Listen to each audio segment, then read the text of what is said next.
Have you ever noticed how we tend to value things more when they're rare? Like a limited edition sneaker or a once-in-a-lifetime concert. It's like scarcity just automatically makes us appreciate something more. But what if I told you this wasn't some modern marketing trick? What if this was actually a deep teaching strategy from thousands of years ago?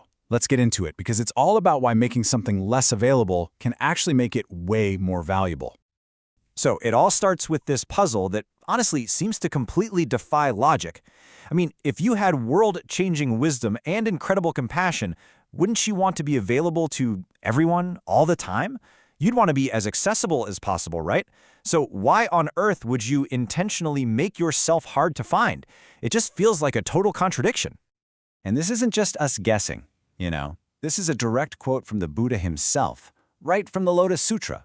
He straight up tells his followers, hey, listen up, it is difficult to see a Buddha in this world.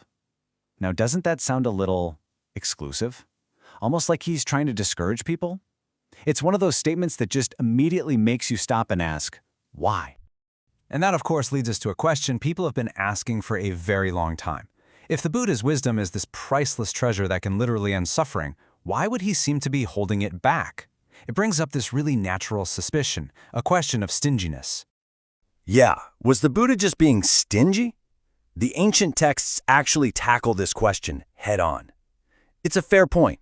If you have the cure for something as profound as suffering, you don't just hand it out in small doses. But the answer has absolutely nothing to do with being stingy. It has everything to do with a super deep understanding of human psychology.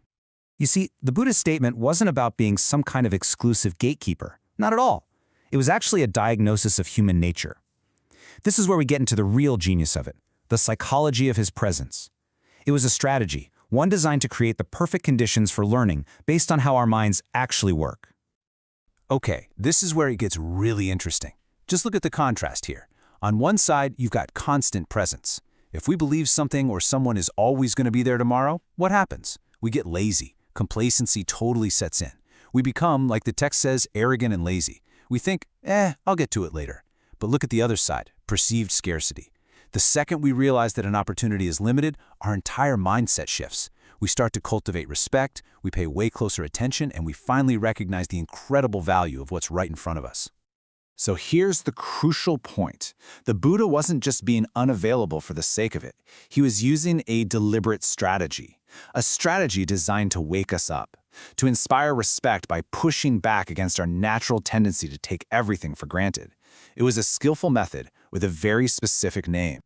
And the sutra actually gives us the exact word for this, expediently. Now, as you can see here, this doesn't mean taking the easy way out or cutting corners. Not at all. In this context, it means using the most skillful, most practical strategy for a very specific purpose. And what was that purpose? To make sure his precious wisdom wouldn't be wasted on an audience that just wasn't ready to truly hear it yet. And this just brilliantly lays out the whole four-step process. First, you create a sense of rarity. You state that seeing a Buddha is a big deal. That move directly counteracts our built-in complacency. Then, that feeling of rarity inspires genuine respect and makes people pay attention. And only then, once the student is truly present and receptive, can the wisdom actually land and be effective. It's an absolute masterclass in psychology. Okay, so that's all fascinating from a historical perspective. But what does this ancient teaching strategy really mean for us right here, right now? Well, the amazing thing is, this psychological principle isn't just about ancient wisdom. It is at play all around us every single day. I mean, this isn't just theory. Think about it. How often do we take our loved ones for granted until we're faced with their absence?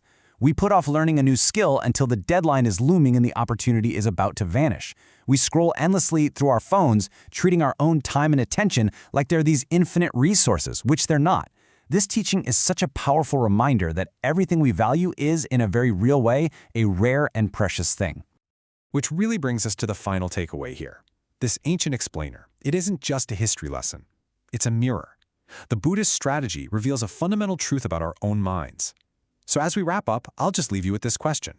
What precious opportunity, or person, or piece of knowledge is so constantly present in your life that maybe, just maybe, you've forgotten how incredibly rare and valuable it truly is?